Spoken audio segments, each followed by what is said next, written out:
आइए दोस्तों, आइए देखते हैं हमारे पास। हम ऑडिट की तरफ चलेंगे।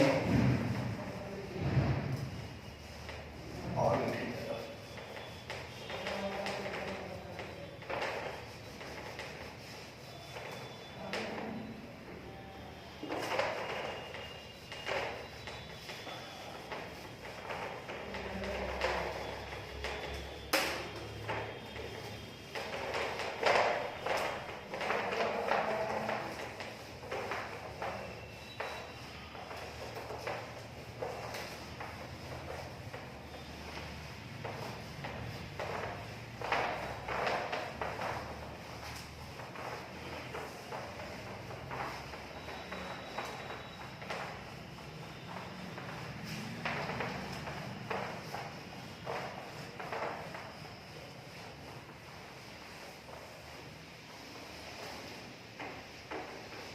आइए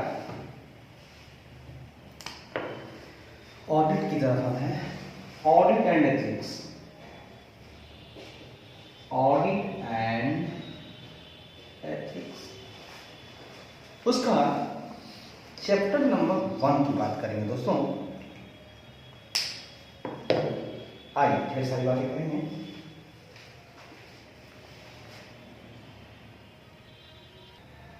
आइए मेरे दोस्त, चैप्टर का नाम है nature, objective and scope of audit.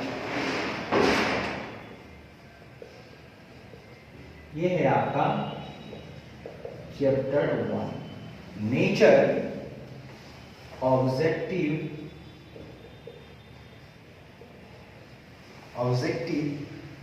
And scope of audit.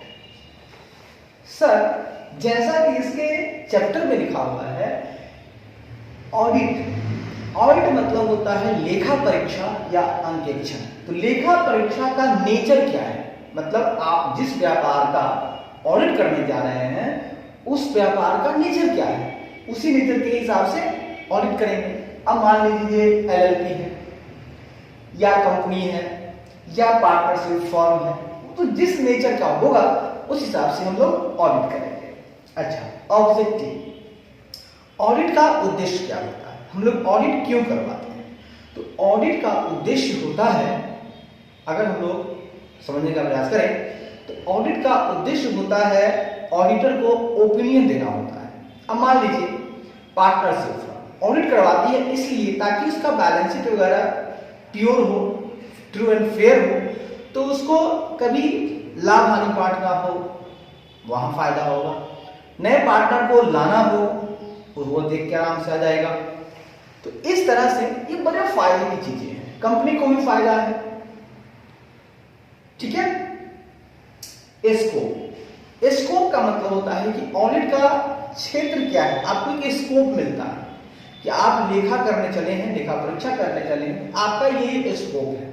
आप यहां ध्यान दे सकते हैं, भैया मेरा स्कोप है एज ऑडिटर कि मैं देख सकता हूं, समझ सकता हूं बैलेंस शीट। भैया बनाना मेरा काम नहीं है, तो मेरा क्षेत्र जो है देखने का है, इंटरनल कंट्रोल देखने का है, बनाने का नहीं है।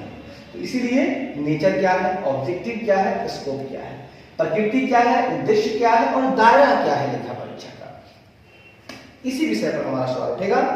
क्वेश्चन नंबर 1 है, ये क्वेश्चन पूछ रहा है आपको meaning and nature of auditing के हिसाब से आपको सवाल उठाया जा रहा है। ठीक है, ठीक है सर।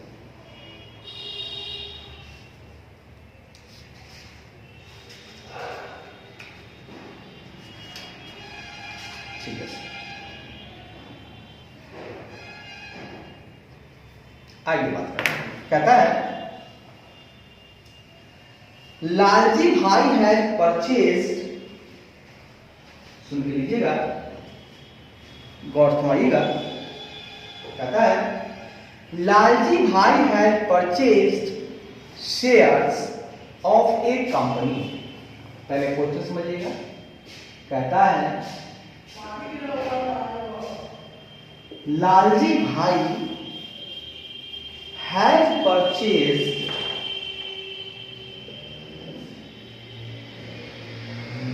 लालजी भाई has purchased shares of a company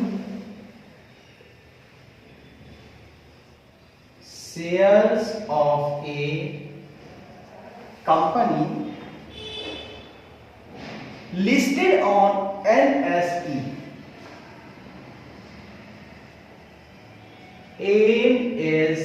national stock exchange. ठीक है, इसका पहले हिंदी समझिएगा। कहता है लालजी भाई has purchased shares of A company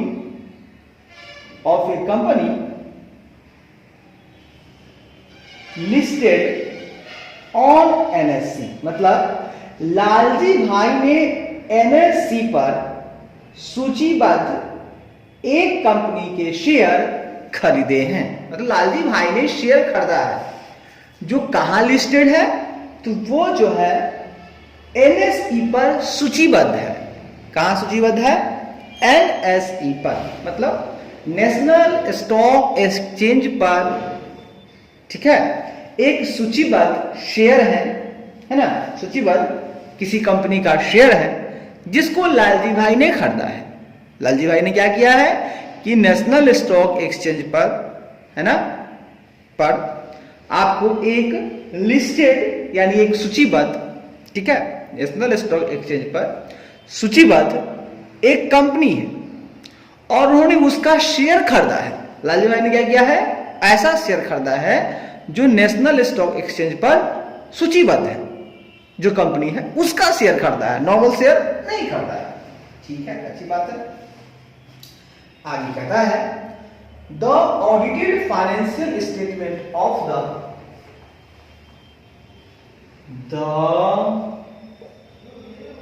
audited financial statement of the audited financial statement of the company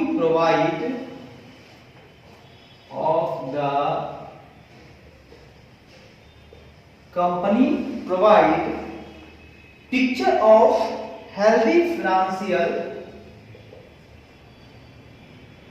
picture of healthy financial performance having robust turnover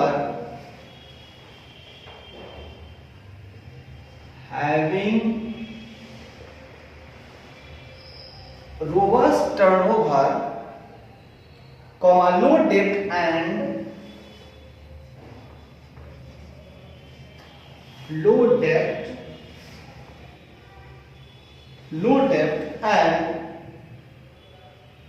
good profits।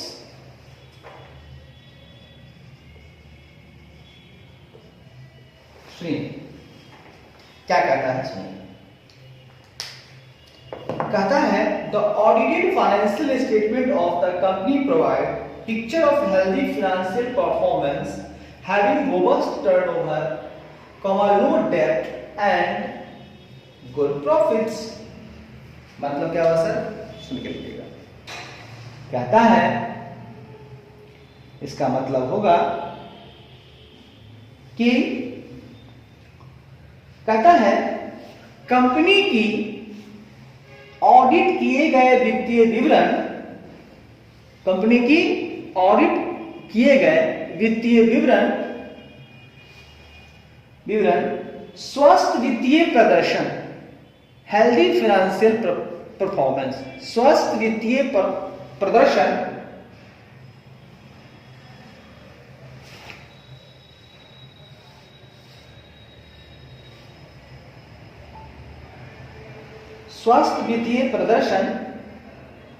Comma मजबूत turnover, robust turnover, मजबूत turnover, comma कम कर्ज, लो डेब्ट, कम कर्ज और and good profits और अच्छे मुनाफे की तस्वीर पेश करते हैं। वाह।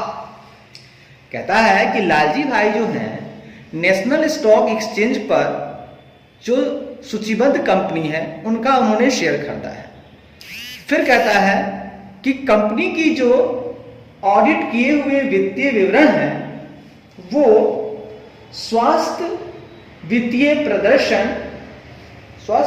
प्रदर्शन कॉमा मजबूत टर्नओवर है ना, हैविंग रोबस्ट टर्नओवर है ना, जिनका मजबूत टर्नओवर है, कॉमा लो डेब्ट कम ऋण है या कम कर्ज है, एंड गुड प्रॉफिट और अच्छे मुनाफे की तस्वीर पेश करते हैं। वाह। कंपनी के ऑडिट किए गए वित्तीय विवरण स्वस्थ वित्तीय प्रदर्शन, मजबूत टर्नओवर, कम कर्ज और अच्छे मुनाफे की तस्वीर पेश करते हैं। सर बहुत अच्छी बात है। आगे कहता है on above basis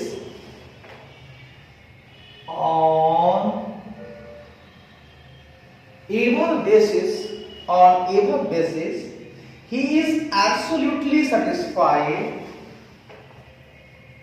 He is absolutely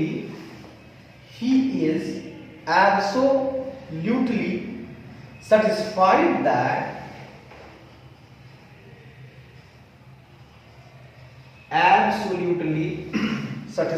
that money invested by him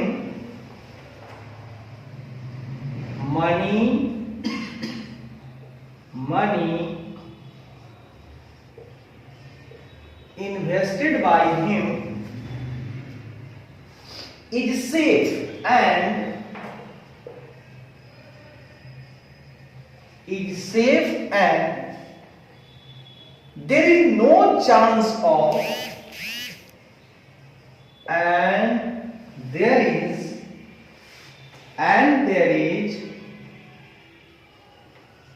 and there is no chance of losing his money.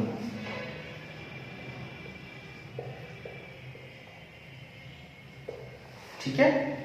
कहता है on above basis he is absolutely satisfied that money invested by him is safe and there is no chance to losing his money।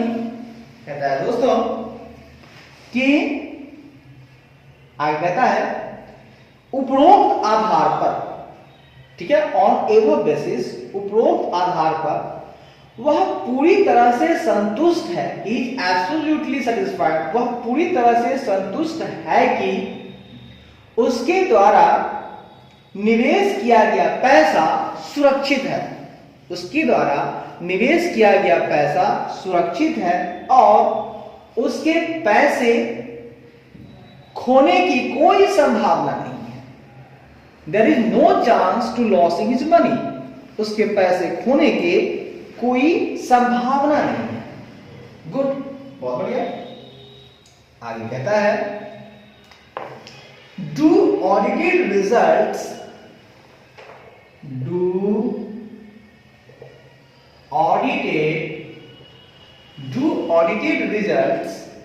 and audit reports of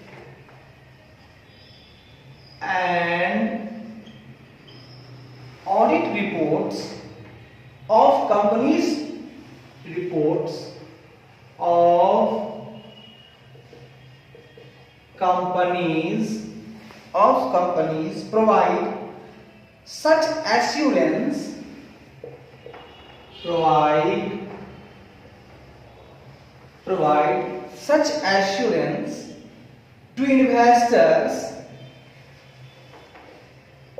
to investors like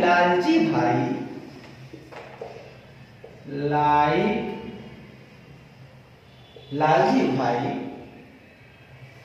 कहता है do audited results and audit reports of companies provide such assurance to investors like Lalji भाई। कहता है दोस्तों कि क्या क्या कंपनियों के ऑडिट किए गए परिणाम, क्या कंपनियों के ऑडिट किए गए परिणाम और ऑडिट रिपोर्ट लालजी भाई जैसे, ठीक है, लालजी भाई जैसे निवेशकों, लालजी भाई जैसे निवेशकों को ऐसा आश्वासन देते हैं? क्या आश्वासन देते हैं? तो जो हो रहा है, जो मतलब पहले बताया है, आश्वासन देते हैं? हम पूरा क्वेश्चन पढ़ेंगे, चिंता मत करिए।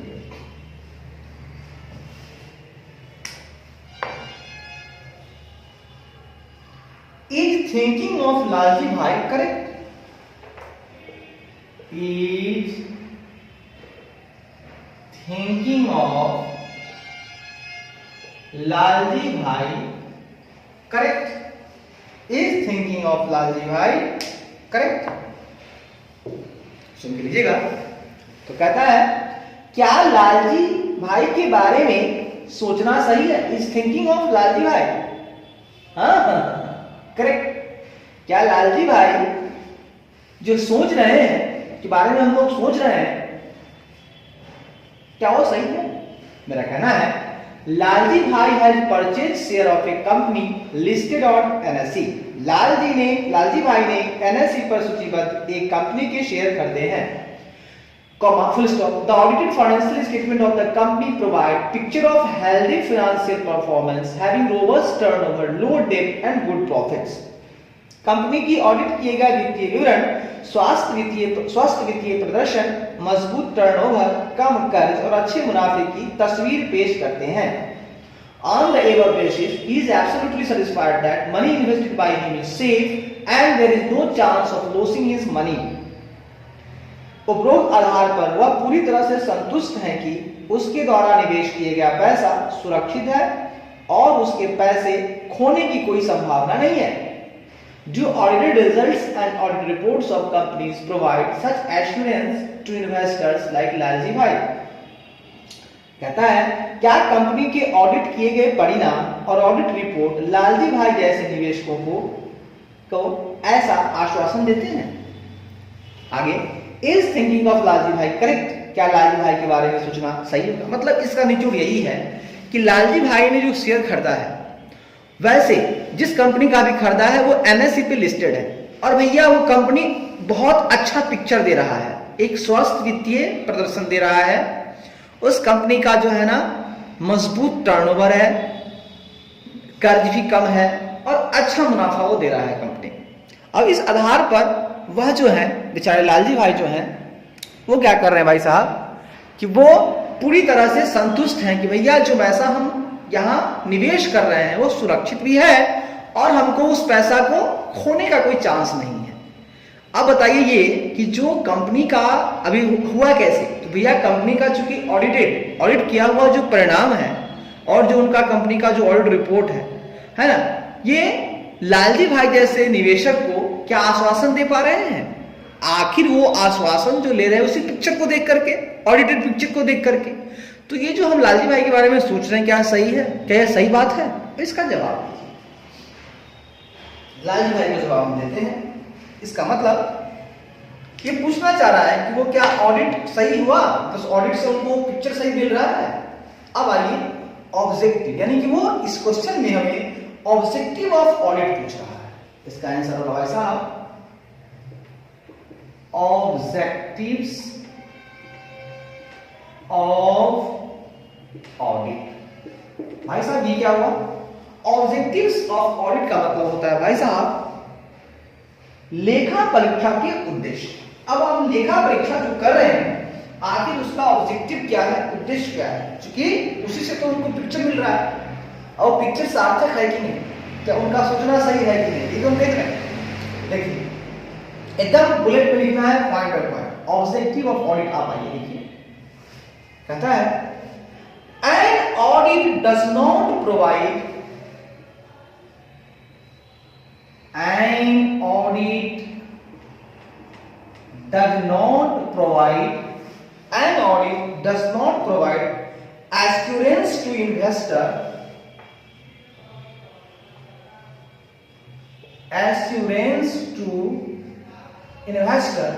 an audit does not provide assurance to investor in shares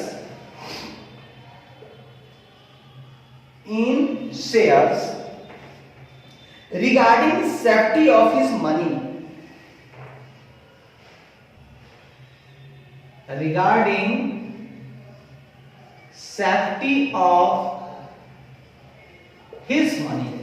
देखिए कितना बड़ा बात है।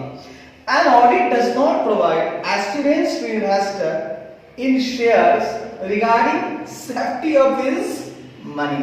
ए बाबू, तुम्हारे पैसे की सेफ्टी मैं नहीं कर सकता, मैं ऑडिट करने चला हूं, तेरा पैसा सुरक्षित आने वाले भविष्य में क्या होगा मेरे को क्या पता।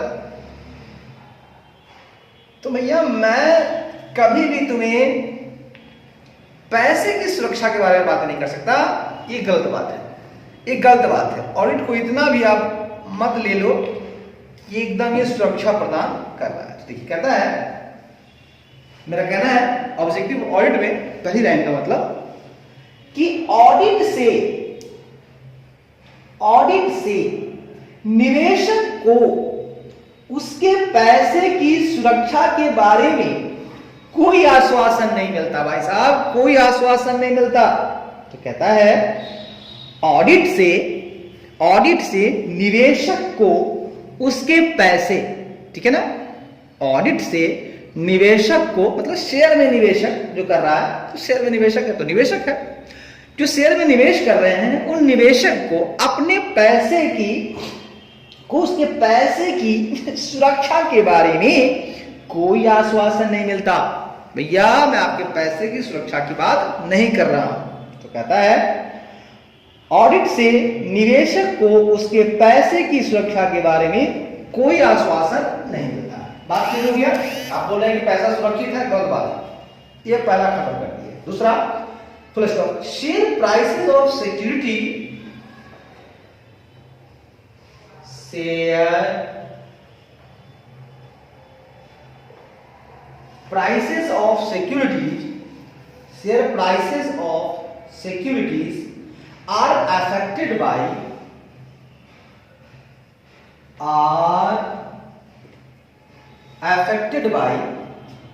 range of factors,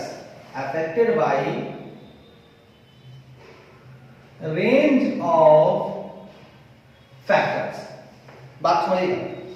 कहता है share prices of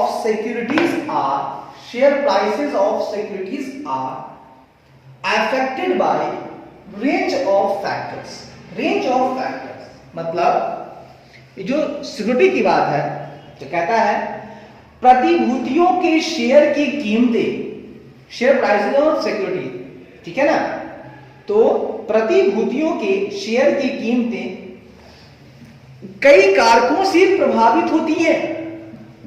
बहुत सारे कारक हैं जो प्रभावित करते हैं कि भैया जो प्रतिभूति है, सिक्योरिटीज है, प्रतिभूति की जो कीमतें हैं, ठीक है, प्रतिभूतियों के शेयर की जो कीमतें हैं, मान लीजिए शेयर का जो प्राइस है, मतलब वो तो शेयर प्राइस ऑफ सिक्योरिटीज, ठीक है ना, आप तो सुरक्षा की दृष्टि से चले कुछ खरीदने, सिक्योरिटी आपने खरीदा, शेयर खरीदा, तो जो सिक्योरिटी है ना, जो प्रतिभूति है ना, उसकी प्रतिभूति की जो शेयर कीमतें हैं वो है ना कई कारकों द्वारा प्रभावित होती हैं।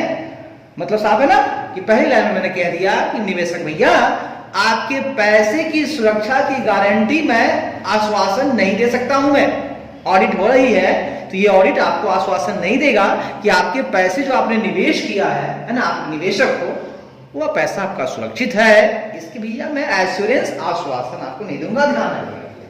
चल, तो पहला ऑब्जेक्टिव तो हुआ ये वाला, ये दे नहीं सकती। अब दूसरा क्या कहता है?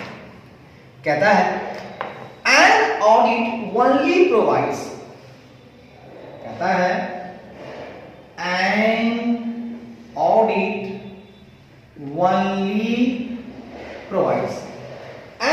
only provides reasonable assurance reasonable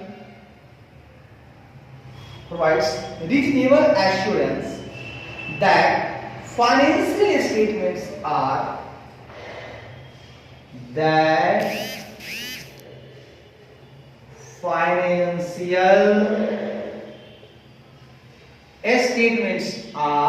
free from material misstatement. Free from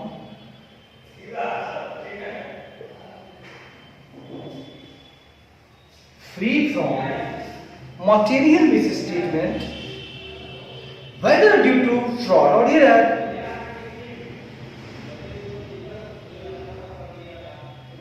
Whether due to fraud or error. Sir क्या बात कही आपने? कहता है an audit only provides reasonable assurance that financial statements are free from material misstatement, whether due to fraud or error. Sir ji, हाँ sir जी, ये क्या कहता है? सुनेंगे, जरूर सुनेंगे भाई साहब। ये कहता है कि लेखा परीक्षा केवल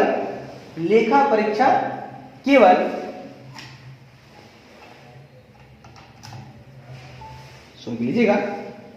ये कहता है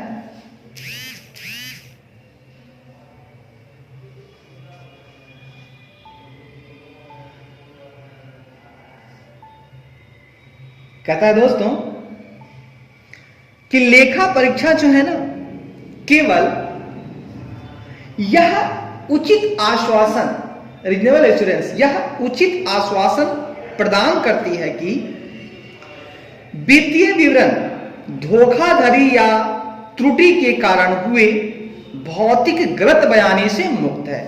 ठीक है ना, मटेरियल मिस स्टेटमेंट से मुक्त है। मतलब कहना चाहते हैं हम कि लेखा परीक्षा केवल यह रीजनेबल एश्योरेंस प्रदान करती है कि फाइनेंशियल स्टेटमेंट फ्रॉड या एरर के कारण हुए मटेरियल मिस स्टेटमेंट से मुक्त है। ठीक है ना, मटेरियल मिस स्टेटमेंट से मुक्त है। बस हम यही कर सकते हैं और बात कुछ नहीं। अब आइए सर, लास्ट में क्वेश्चन का आंसर देते समय कंक्लूजन जरूर दीजिएगा, यही मजा देता है। Conclusion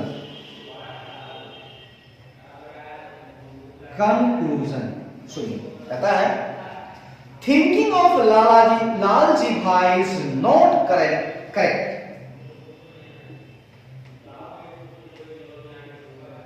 thinking of Lalji bhai is not correct. Is not correct. Thinking of Lalji bhai is not correct. मतलब मेरे मित्र कहता है लालजी भाई की सोच सही नहीं है भाई साहब। अब देखिए पूरे सवाल का जवाब ये निचोड़ बताते हैं कि लालजी भाई गए शेयर खरीदने।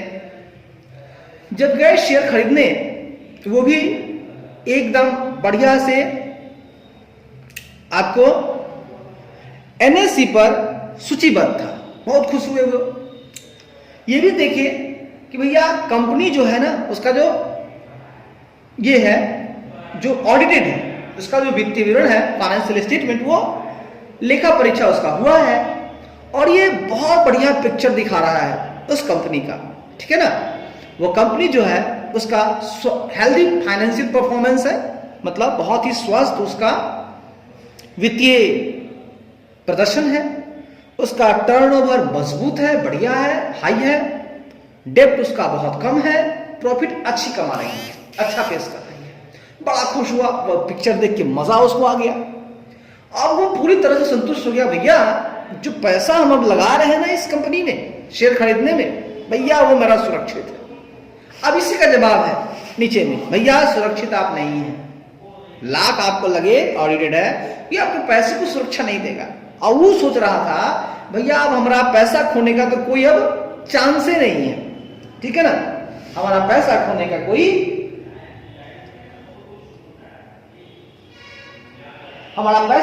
कोई संभावना ही नहीं है।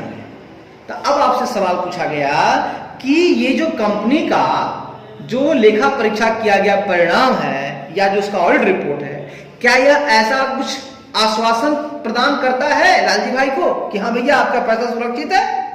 करता है क्या? क्या थिंकिंग जो लालजी भाई करेक्ट है? मैं कहूंगा करेक्ट नहीं है, करेक्ट नहीं है। देखिए, क्योंकि ऑब्जेक्टिव जो ऑडिट का है वो सिर्फ यही है कि भैया यह आपको प्रोवाइड करता है रीजनेबल एश्योरेंस कि जो आपका फाइनेंशियल स्टेटमेंट है वो फ्रॉड या एरर के कारण, है ना, के कारण हुई त्रुटि से, है ना, वो मुक्त है, त्रुटि से होने वाले मटेरियल मिस स्टेटमेंट से मुक्त है। ठीक है ना? इसका मतलब यह है कि लेखा परीक्षा केवल यह उचित आश्वासन रीजनेबल एश्योरेंस प्रदान करता है कि फाइनेंशियल स्टेटमेंट धोखाधड़ी या त्रुटि के कारण हुए मटेरियल मिस स्टेटमेंट से मुक्त है। ठीक है ना? फ्रॉड या एरर के कारण जो भी मटेरियल मिस स्टेटमेंट हुआ है ना, उससे ये मुक्त है। सिर्फ वो आपको, ठीक है ना, तो ऑडिट जो है ना, ये आपको आश्वासन नहीं देता है कि भैया आपका मनी सुरक्षित है, जो आप निवेशक भाई साहब आप जो पैसा लगा रहे हैं वो सुरक्षित है, इसी गारंटी ऑडिट नहीं लेगा। हाँ, क्योंकि प्रतिभूतियों की जो शेयर कीमतें होती है ना, उनको प्रभावित करने वाले बहुत सारे कारक हैं, वो कभी भी आ सकते हैं। भैया मैं कुछ नहीं कर सकता, मेरे ऑडिट का एक ही ये है, ऑब्जेक्टिव है कि ऑडिटेड फाइनेंशियल स्टेटमेंट जो होते हैं वो रीजनेबल एश्योरेंस देते हैं कि फ्रॉड या एरर के कारण हुए जो भी मटेरियल मिस स्टेटमेंट है उनसे ये फ्री है, उनसे ये फ्री है। ठीक है ना? तो सवाल है, लालजी भाई ने, पूरी बात समझते हैं, ठीक है, हिंदी में। लालजी भाई ने एनएससी पर सूचीबद्ध एक कंपनी के शेयर खरीदे हैं। कंपनी के ऑडिट किए गए वित्तीय विवरण स्वस्थ वित्तीय प्रदर्शन, मजबूत टर्नओवर, कम कर्ज और अच्छे मुनाफे की तस्वीर पेश करते हैं। उपरोक्त आधार पर वह पूरी तरह से संतुष्ट है कि उसके द्वारा निवेश किया गया पैसा सुरक्षित है और उसके पैसे खोने की कोई संभावना नहीं है। तो स्टॉप या पूर्णविराम। क्या कंपनियों के ऑडिट किए गए परिणाम और ऑडिट रिपोर्ट लालजी भाई जैसे निवेशकों को एक आश्वासन देते हैं? तो ऐसा आश्वासन देते हैं? Question mark. क्या लालजी भाई के बारे में सोचना सही है? लालजी भाई जो सोच रहे क्या सही है? तो इसका जवाब है लेखा परीक्षा का उद्देश्य, पहला पॉइंट है ऑडिट से निवेशक को उसके पैसे की सुरक्षा के बारे में कोई आश्वासन नहीं मिलता। पुनर्विराम। प्रतिभूतियों के शेयर की कीमतें कई कारकों से प्रभावित होती हैं।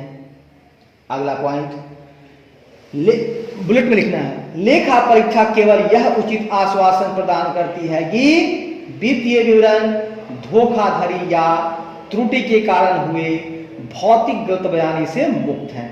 निष्कर्ष है, लालजी भाई की सोच सही नहीं है। बढ़िया। आइए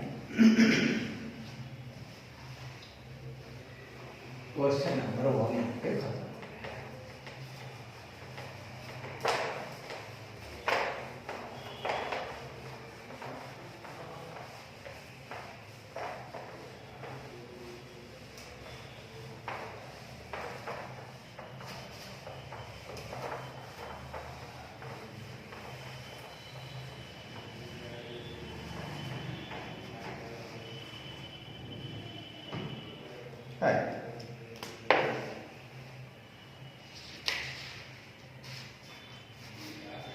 क्वेश्चन नंबर 2 पे चलते हैं।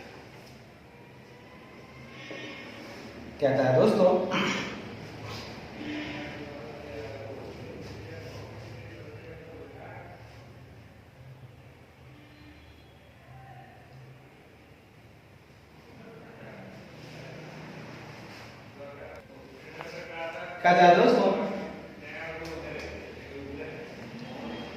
Goods deeds limited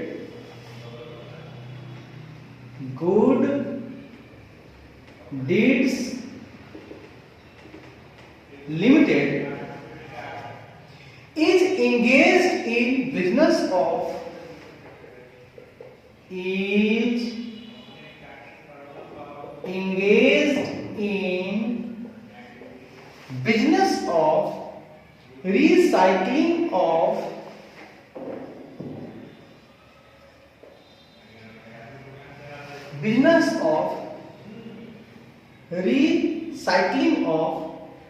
wastage from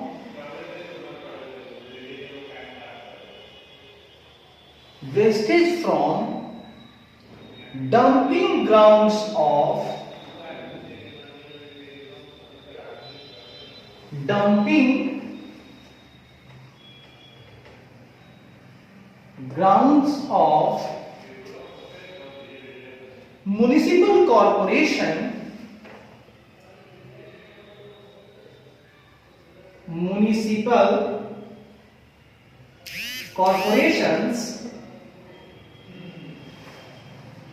municipal corporation of Indore to usable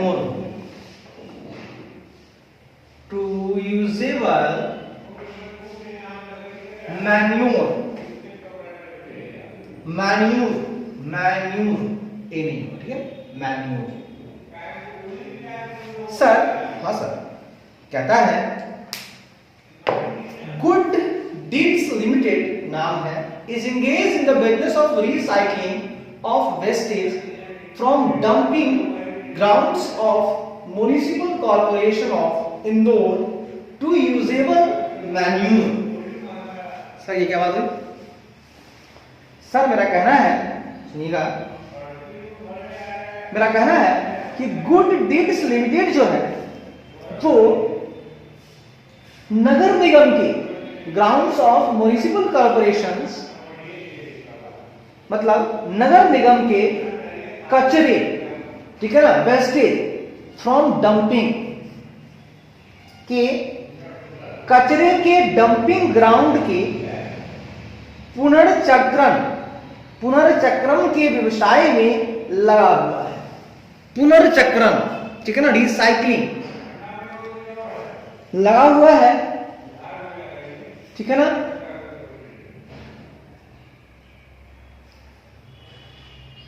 जिससे खाद का उपयोग किया जा सके।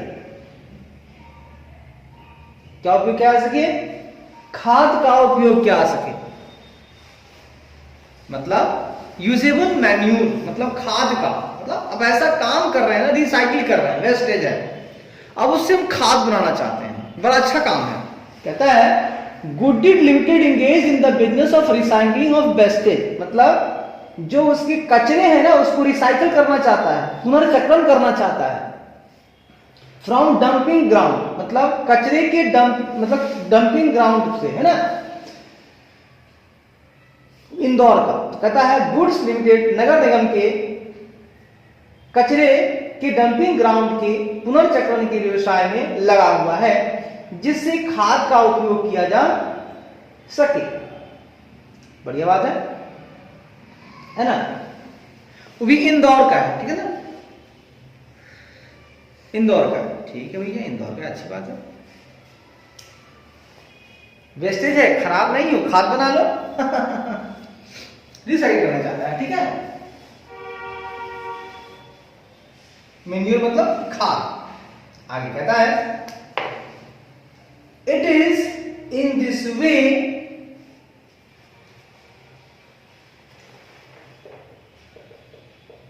it is in this way also, it is in this way also helping to make the city, also helping to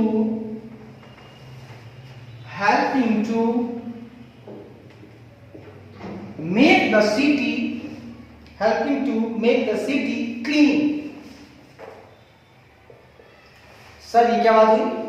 कहता है अब यह जो रास्ता है ना, यह भी it is in this way, इस तरह से क्या हो सकता है, यह जो है भैया, है ना, इस तरह से क्या होगा, मदद हो जाएगी, इस तरह से, ठीक है ना, इस तरह से मदद हो जाएगी। किस लिए मदद हो जाएगी कि भैया मैं शहर को साफ रख पाऊंगा। भैया कचरा भी गया, खाद भी बन गया, अब कितना मजा, खाद से यूज कर लो, मजा ही मजा है ना, वेस्टेज भी खत्म है, इससे कचरा साफ हो गया, शहर बिल्कुल क्लीन हो गया। वाह भाई वाह, क्या बात है, बहुत बढ़िया। आगे कहता है, during course of audit, during course of audit, during course of audit by Joha and Joha, by Joha and Joha, a firm of auditors, a firm of auditors, it is observed by, it is observed by auditors, auditors that company has received a notice, that company has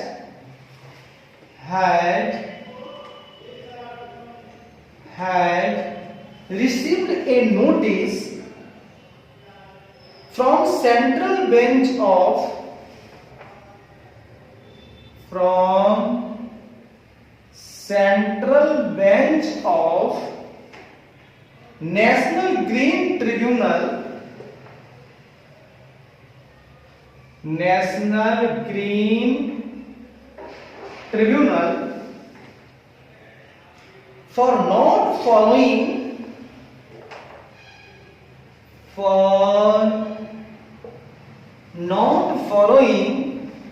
certain environmental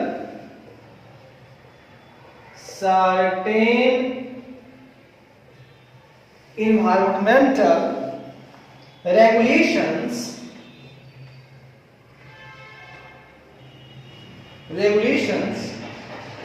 involving imposition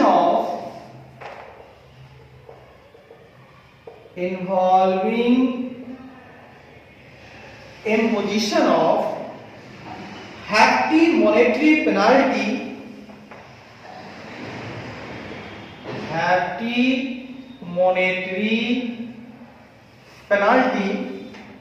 on the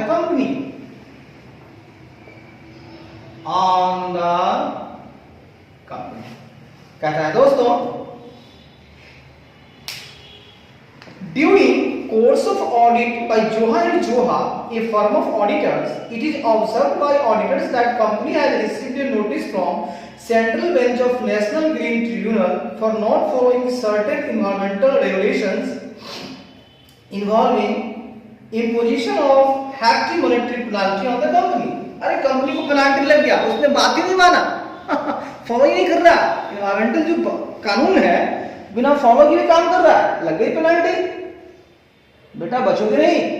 कहता है दोस्तों सुनिएगा, ऑडिटरों की एक firm है जोहा और जोहा, उनके द्वारा ऑडिट के दौरान यह पता चलता है कि कंपनी के नेशनल ग्रीन ट्रिब्यूनल की सेंट्रल बेंच से, एक सेंट्रल बेंच है किसकी, तो किसकी है central bench, national green tribunal की, ठीक है ना, नेशनल ग्रीन ट्रिब्यूनल की एक जो सेंट्रल बेंच है उनसे कुछ पर्यावरण नियमों का पालन न करने के लिए, उन्होंने पर्यावरण के कुछ नियम थे, रेगुलेशंस थे, उनका पालन फॉलो नहीं किया गया, कुछ सब मतलब कुछ सब नहीं, कुछ पर्यावरण नियमों का पालन न करने के लिए एक नोटिस मिला जिसमें कंपनी पर भारी मौद्रिक जुर्माना लगाने की बात कही गई है, कंपनी पर भारी मौद्रिक जुर्माना लगाने की बात कही गई है। कहता है दोस्तों, तो कहता है ऑडिटरों की एक फर्म जोहा एंड जोहा द्वारा ऑडिट के दौरान यह पता चला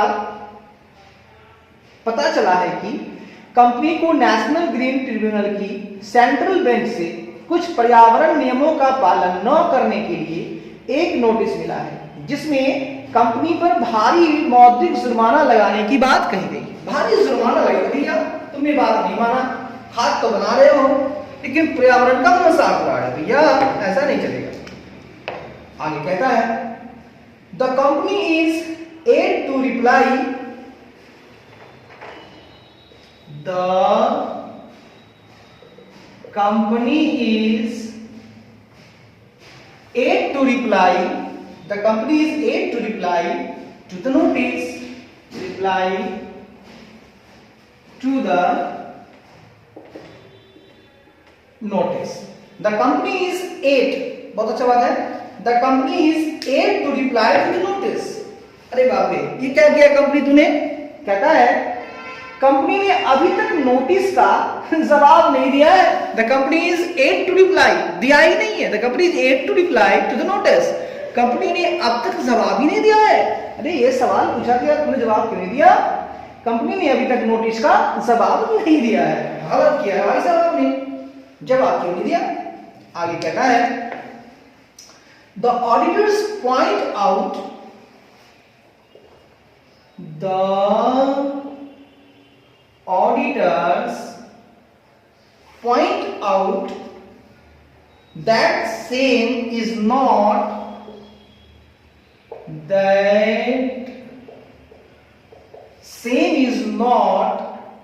as stated in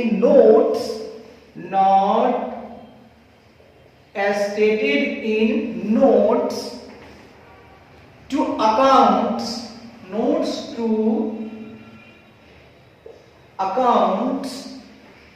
in financial statements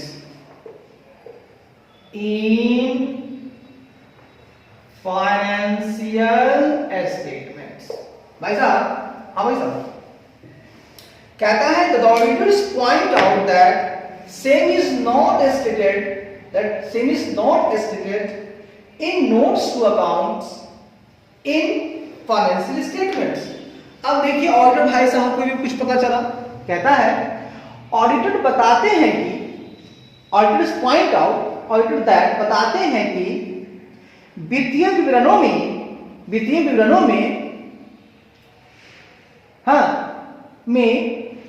notes to account में ऐसा नहीं बताया गया कि ऑडिटर बताते हैं कि वित्तीय विवरण में नोट्स टू अकाउंट में, ठीक है ना, वित्तीय विवरण में नोट्स टू अकाउंट होते हैं, ठीक है ना। फाइनेंशियल स्टेटमेंट में एक नोट्स टू अकाउंट का खांचा होता है, लिखना होता है, भैया उसमें भी इसने नहीं बताया, ना वहां जवाब दिया है, ना उन्होंने इसका जवाब दिया है कंपनी ने अब तक, और ना ही कंपनी ने बताया है ना। और बता रहे हैं भैया कंपनी ने वित्तीय विवरण में नोट्स टू अकाउंट में भी ऐसा नहीं बताया गया। भैया क्यों नहीं बताया? अगर वहां नहीं बताया तो इसमें तो बताओ, तो इसमें नहीं बताया। अब आगे देखिए क्या कहता है। आगे कहता है द कंपनी हो गया, the company points out that the company points out that the company points out that auditors are going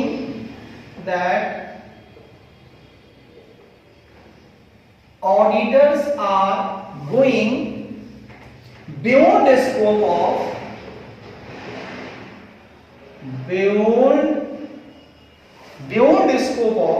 their work। Sir ये क्या बात हुई?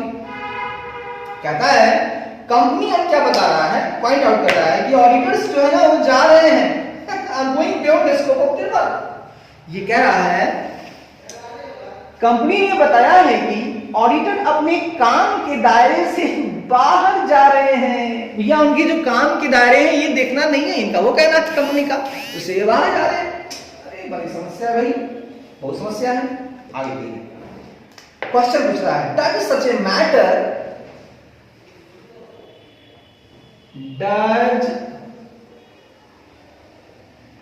does such a matter fall within such a matter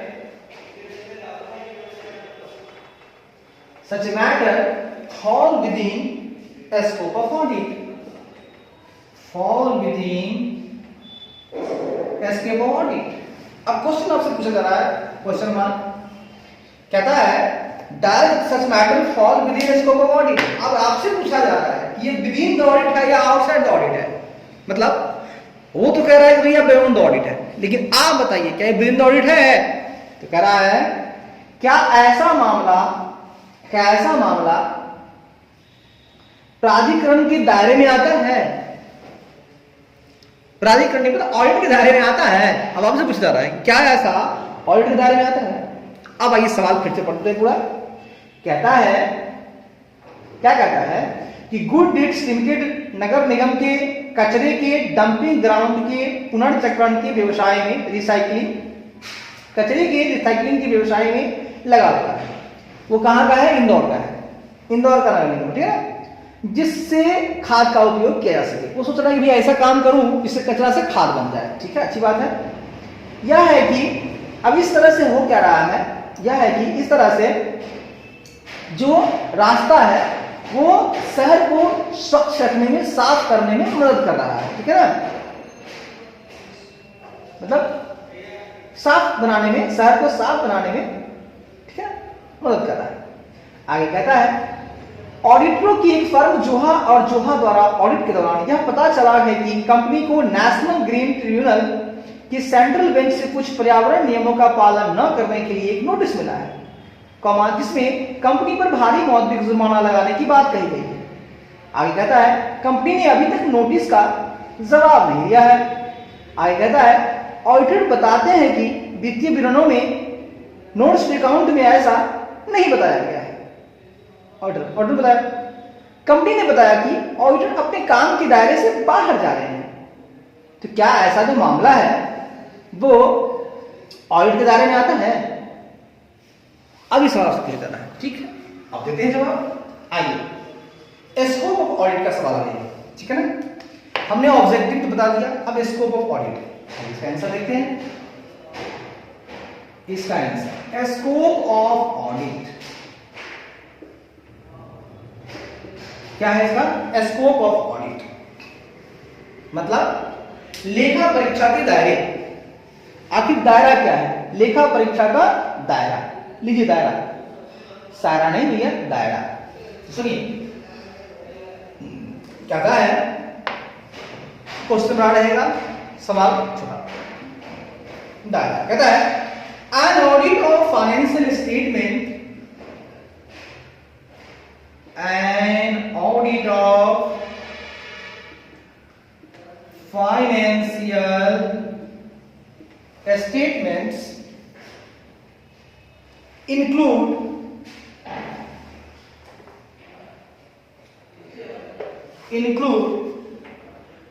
within its scope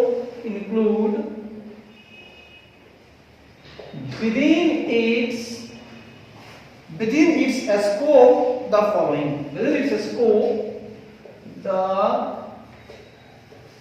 following. An audit of financial statement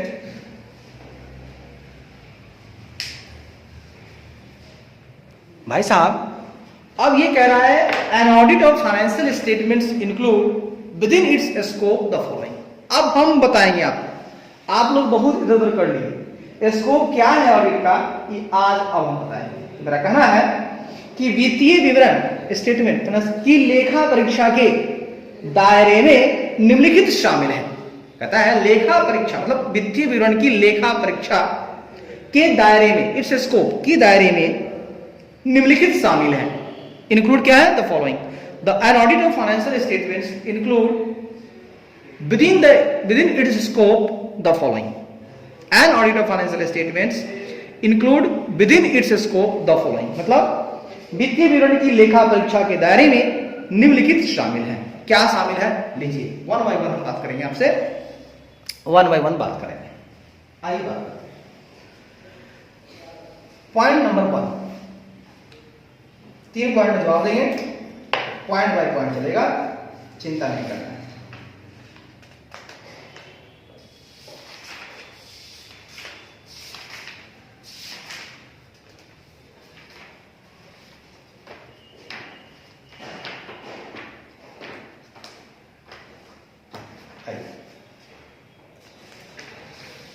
आराम से। कहता है पहला point, coverage of all aspect of entity. पहला है आपका coverage of all aspects, coverage of all aspects of entity, coverage of all aspects of entity। आइए इसको समझते हैं क्या है कवरेज, मतलब कहां कहां कवर कर रहा है। पहला पॉइंट कहता है, ठीक है ना, क्या कहता है, इकाई के सभी पहलुओं का कवरेज, इकाई के सभी पहलुओं का coverage, coverage of all aspects of entity. ठीक है, coverage of all aspects of entity मतलब इकाई के सभी पहलुओं का कवरेज। अब कौन कौन पहलुओं का कवरेज है ये हम आपसे बात करते हैं। कहता है audit of FS, audit of FS should be organized, should be organized adequately, organized adequately, organized adequately to cover all, to cover all aspects of the entity, all aspects of the entity relevant to the FS, relevant to the FS। बढ़िया है भाई साहब। प्रथम point में हमने कहा coverage of all aspects of the entity, इकाई के सभी पहलुओं का कवरेज हमने देखा। उसके अंतर्गत हमने कहा कि audit of FS should be organised adequately to cover all aspects of the entity relevant to the FS. मतलब बात समझिएगा, मेरा कहना है कि फाइनेंशियल स्टेटमेंट के लिए जो भी रिलेवेंट है, के लिए जो भी प्रासंगिक है, फाइनेंशियल स्टेटमेंट के लिए प्रासंगिक इकाई के सभी पहलुओं को कवर करने के लिए फाइनेंशियल स्टेटमेंट की लेखा परीक्षा पर्याप्त रूप से आयोजित की जानी चाहिए। ठीक है ना, ठीक है ना, मतलब वित्तीय विवरण से के लिए जो प्रासंगिक है, ठीक है ना, प्रासंगिक इकाई के सभी पहलुओं को कवर करने के लिए, हाँ कवर करने के लिए, to cover all aspect of the entity relevant to FS.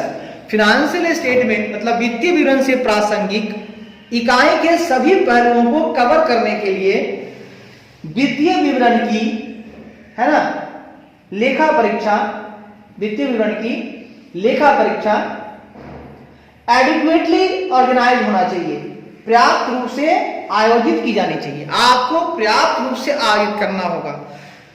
वित्तीय विवरण से प्रासंगिक इकाई की सारी पहलुओं को कवर करने के लिए फाइनेंशियल स्टेटमेंट की लेखा परीक्षा पर्याप्त रूप से आयोजित की जानी चाहिए। ध्यान रखिए भाई साहब, पर्याप्त रूप से आयोजित की जानी चाहिए, मजाक मजाक में नहीं। हमको एफएस से रिलेवेंट जितने भी एस्पेक्ट है सबको कवर करना है। तो coverage of all aspect of entity, पहला पॉइंट ये हो गया। आइए दूसरा पॉइंट की बात करते हैं। कहता है स्कोप में reliability and sufficiency,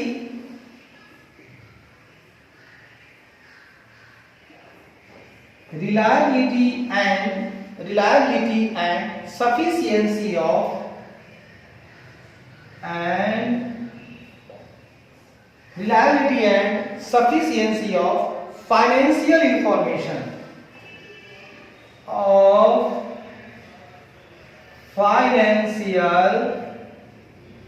information, reliability and sufficiency of financial information। मतलब इसको पीडी आता है। पहले तो मैं भैया कवर करूंगा, सी फॉर कवर मैं करूंगा सारे एस्पेक्ट को, यहां कोई डाउट नहीं, मैं सारा कवर करूंगा, सी फॉर कवर। फिर मैं आर से रिलायबिलिटी और सफिशिएंसी भी देखूंगा, फाइनेंशियल इंफॉर्मेशन का मतलब वित्तीय विवरणों की यानी वित्तीय जानकारी की, सॉरी फाइनेंशियल इंफॉर्मेशन है, वित्तीय जानकारी की विश्वसनीयता और पर्याप्तता। भैया वित्तीय जानकारी जो मुझे चाहिए वो विश्वसनीय भी चाहिए और पर्याप्त मात्रा में चाहिए, कम नहीं चलेगा। तो वित्तीय जानकारी की विश्वसनीयता और पर्याप्तता, अब इसके बारे में क्या है सुनिएगा। कहता है auditor should be reasonably, auditor should be reasonably satisfied that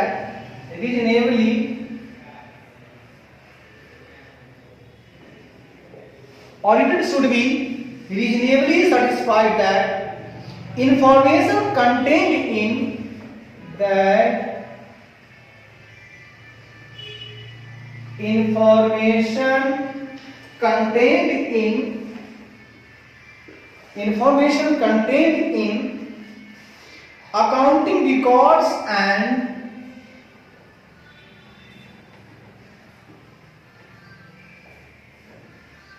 accounting records and other source data,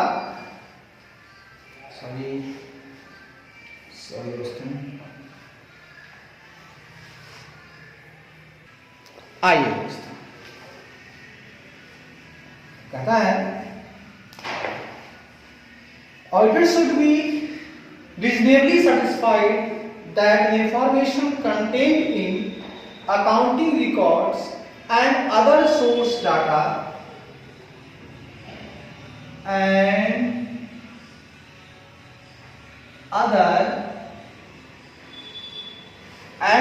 source data like bills, vouchers,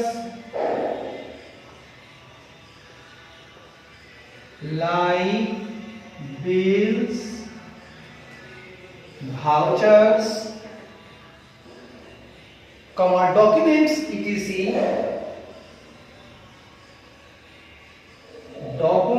etc is reliable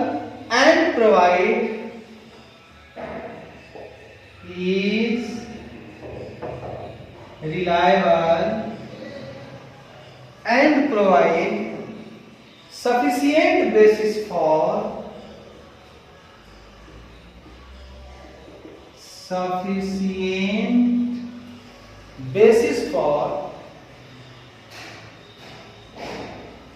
preparation of FS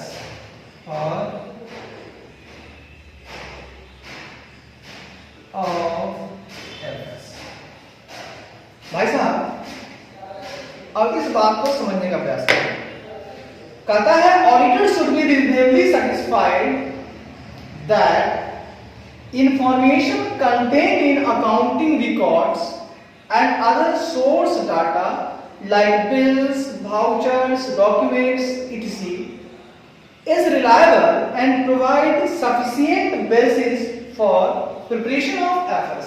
अब जो रिलायबिलिटी की बात है, अभी तो मैंने कहा कि सारी कवर करना है, ऑल एस्पेक्ट को कवर करना है जो फाइनेंशियल स्टेटमेंट से संबंध रखते हो, ठीक है।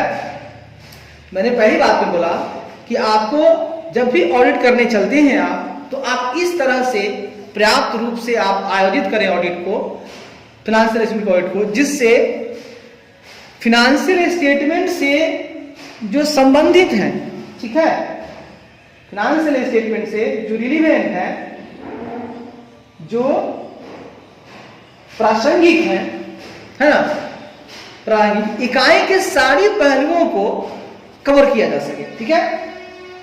दूसरी मैंने कहा वित्तीय जानकारी की विश्वसनीयता और पर्याप्तता। कैसे आपको पता चलेगा कि वित्तीय जानकारी विश्वसनीय है और पर्याप्त है? तो देखिए कहता है लेखा परीक्षक को यथोचित रूप से संतुष्ट होना चाहिए, रीजनेबली सेटिस्फाइड, लेखा परीक्षक को यथोचित रूप से संतुष्ट होना चाहिए कि लेखांकन रिकॉर्ड, ठीक है ना, कि लेखांकन रिकॉर्ड, ठीक है ना, और अन्य स्रोत डाटा जैसे बिल, वाउचर, दस्तावेज आदि में निहित जानकारी विश्वसनीय है और फाइनेंशियल स्टेटमेंट तैयार करने के लिए पर्याप्त आधार प्रदान करती है।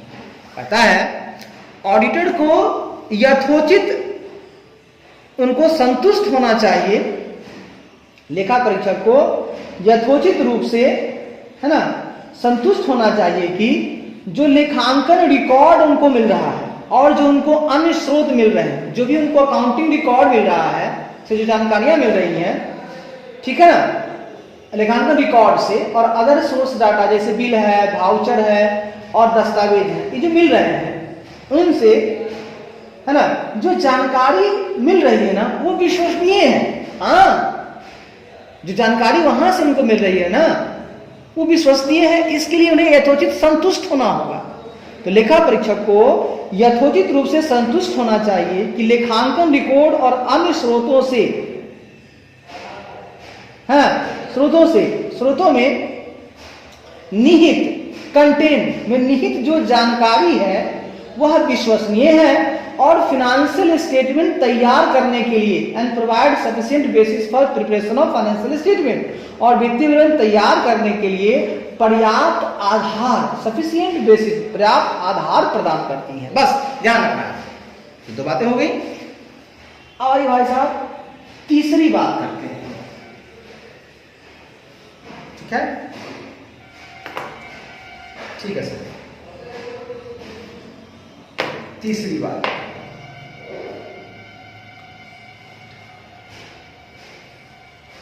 आइए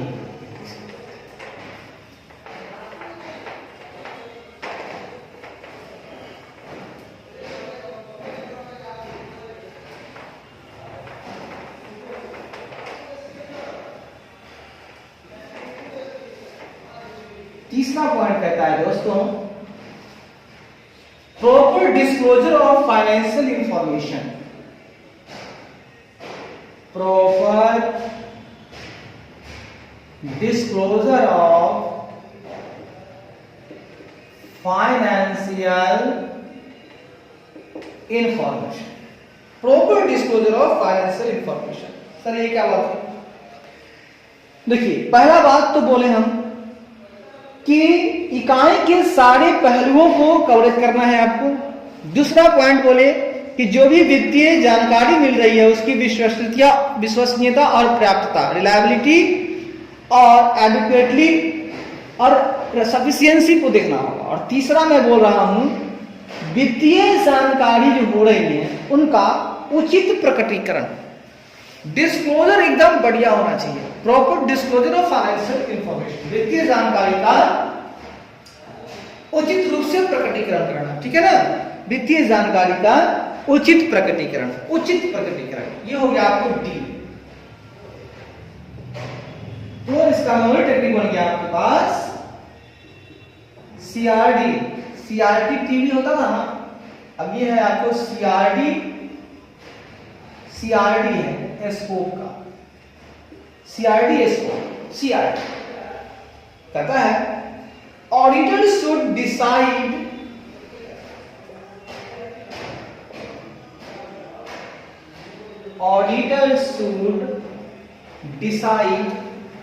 auditor should decide whether relevant information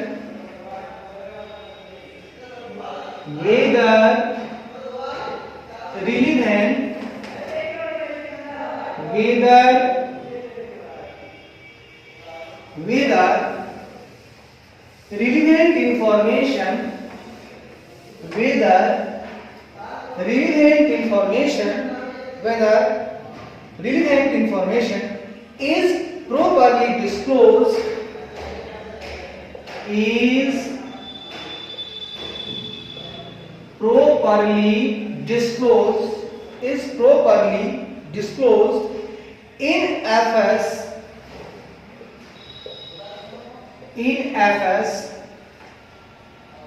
in compliance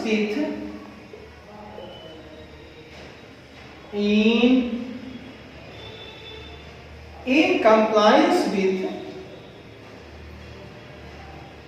applicable statutory requirement. Applicable statutory requirements. कहता है भाई साहब, auditor should decide whether relevant information is properly disclosed in FS in compliance with applicable statutory requirements. बात को समझिएगा।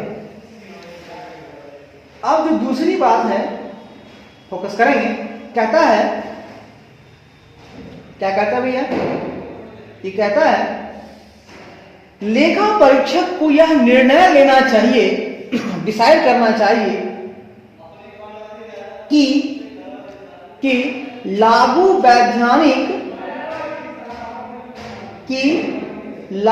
वैधानिक आवश्यकताओं के अनुपालन में फिनेंशियल स्टेटमेंट में प्रासंगिक जानकारी का उचित रूप से खुलासा किया गया है या नहीं। वाह, क्या बात कहा आपने।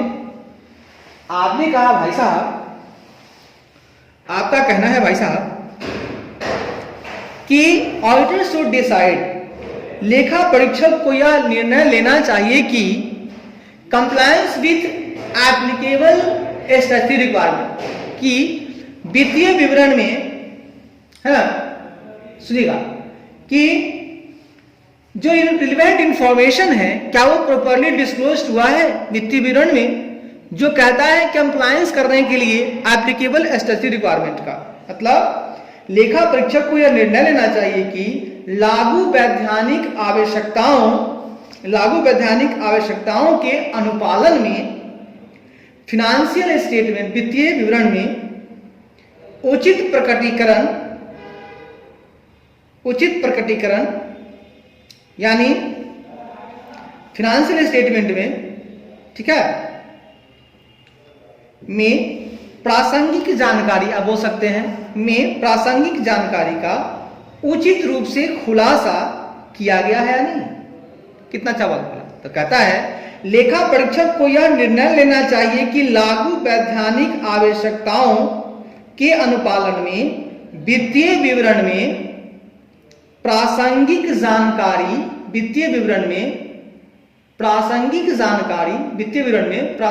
जानकारी का उचित प्रकटीकरण, हाँ, या उचित रूप से खुलासा किया गया है कि नहीं। बाबू रे, उचित रूप से खुलासा किया गया है कि नहीं। बात समझ आया ना।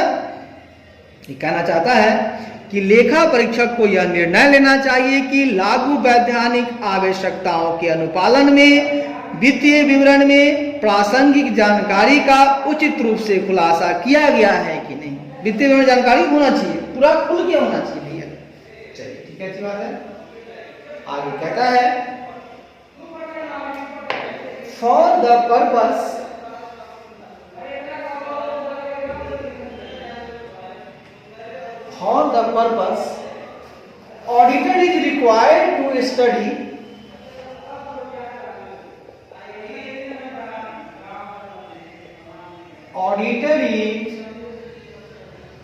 auditor is required to study and assess accounting system and assess accounting systems and internal control. Accounting systems and internal control. सही क्या बात हो गई? Internal controls. तो कहता है किस पर्पस के लिए, for the purpose auditor is required to study and assess accounting systems and internal control. कहता है, क्या कहता है? कि इस प्रयोजन के लिए, फॉर दिस पर्पस, इस प्रयोजन के लिए लेखा परीक्षक को लेखा प्रणालियों और आंतरिक नियंत्रणों का अध्ययन और मूल्यांकन करना आवश्यक है। भैया, तो इस प्रयोजन के लिए लेखा परीक्षक को लेखा प्रणालियों, अकाउंटिंग सिस्टम और इंटरनल कंट्रोल, आंतरिक नियंत्रणों का अध्ययन करना और उनका मूल्यांकन करना आवश्यक है। ठीक है भाई साहब, बहुत अच्छा भाई साहब। अब लास्ट में हम लोग कंक्लूजन निकाल देते हैं। कंक्लूजन कहता है, proper disclosure of financial information, proper disclosure of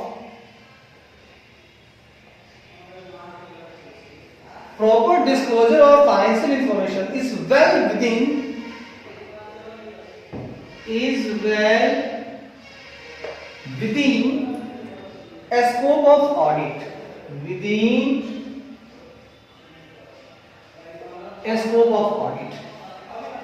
कहता है proper disclosure of financial information is well within A scope of audit.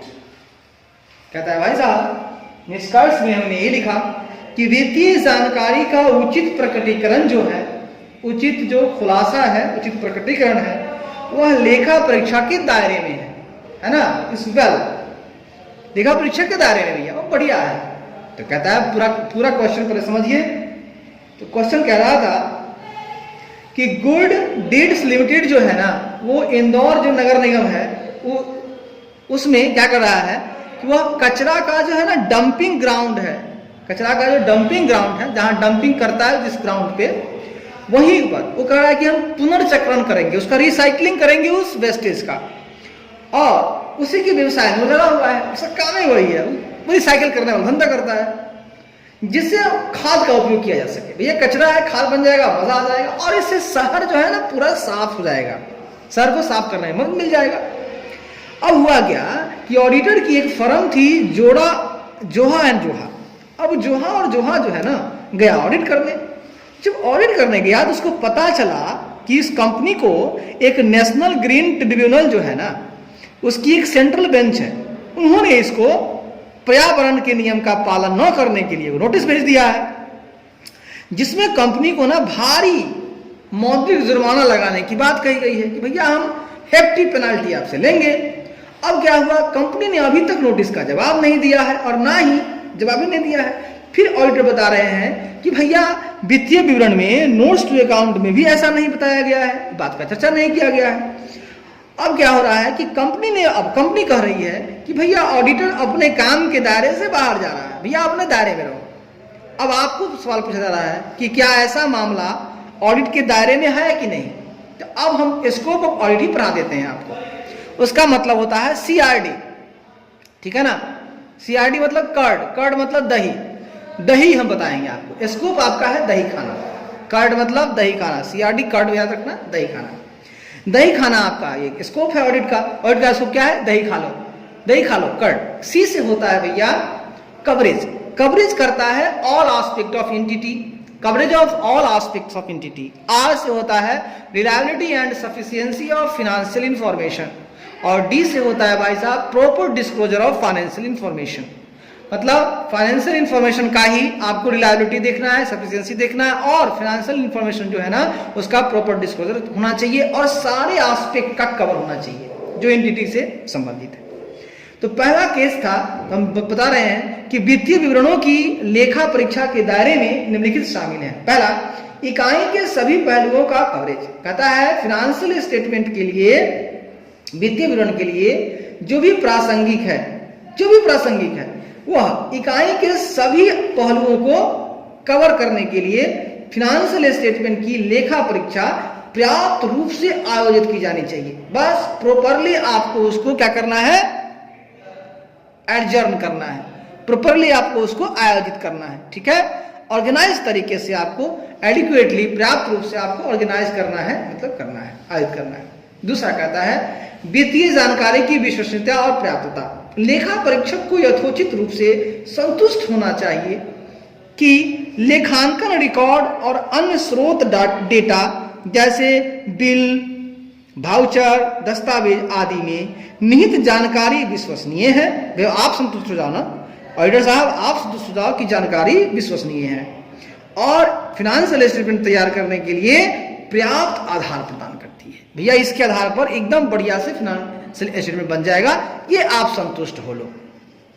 तीसरा कहता है वित्तीय जानकारी का उचित प्रकटीकरण। भैया लेखा परीक्षक को यह निर्णय लेना चाहिए कि लागू वैधानिक आवश्यकताओं के अनुपालन में वित्तीय विवरण में प्रासंगिक जानकारी का उचित रूप से खुलासा किया गया है कि नहीं। अरे लेखा परीक्षक आप यह निर्णय ले लो कि जो भी अप्लीकेबल अकाउंटिंग जो ये है आपका, ठीक है, स्टैट्यूटरी रिक्वायरमेंट है ना, उसका अनुपालन करते हुए, ठीक है ना, अनुपालन में करते हुए जो भी वित्तीय विवरण है उनका उचित वित्तीय विवरण में जो भी प्रासंगिक जानकारी है, ठीक है ना, एफएस में फाइनेंशियल स्टेटमेंट में जो भी रिलेवेंट इंफॉर्मेशन है उनका उचित रूप से खुलासा किया गया है ना। जो भी हमको लॉ कर रहा है स्टैट्यूटरी रिक्वायरमेंट, उसके हिसाब से जो जो हमको डिस्क्लोज करना है इंफॉर्मेशन, प्रासंगिक जानकारी, क्या वो फाइनेंशियल स्टेटमेंट में खोल कर दिखाया गया है? उसके बाद या नहीं, ये बताइए। उसके बाद इस प्रयोजन के लिए लेखा परीक्षक को लेखा प्रणालियों और आंतरिक नियंत्रणों का अध्ययन और मूल्यांकन करना आवश्यक। अब ये सब करने के लिए ऑडिटर साहब खुला है कि नहीं, प्रॉपर्ली डिस्क्लोज किया कि नहीं, आप क्या कीजिए, आप अकाउंटिंग सिस्टम लेखांकन प्रणाली जाके देखिए कंपनी का, उसका इंटरनल कंट्रोल देखिए, उसको आप अध्ययन कीजिए, उसको आप मूल्यांकन कीजिएगा, तभी तो पता चलेगा कि इंफॉर्मेशन को पूरी तरह से दिखाया गया है नहीं। इसका निष्कर्ष है कि भैया वित्तीय जानकारी का उचित प्रकटीकरण लेखा परीक्षा के दायरे में है। इसका जो नहीं दिखाया है, होल्ड किया है, ये दायरे में है, उसको दिखाना चाहिए था कि हाँ हमको नोटिस आया है, ये दायरे में है, आपको डिस्क्लोजर जरूरी है। भाई बहुत बढ़िया, बहुत बढ़िया, मजा आ गया, good for health.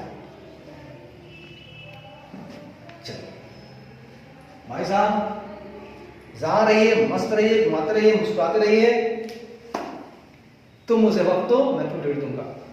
Vande Mataram, Vande Mataram, Vande Mataram. जय हिंद, जय भारत।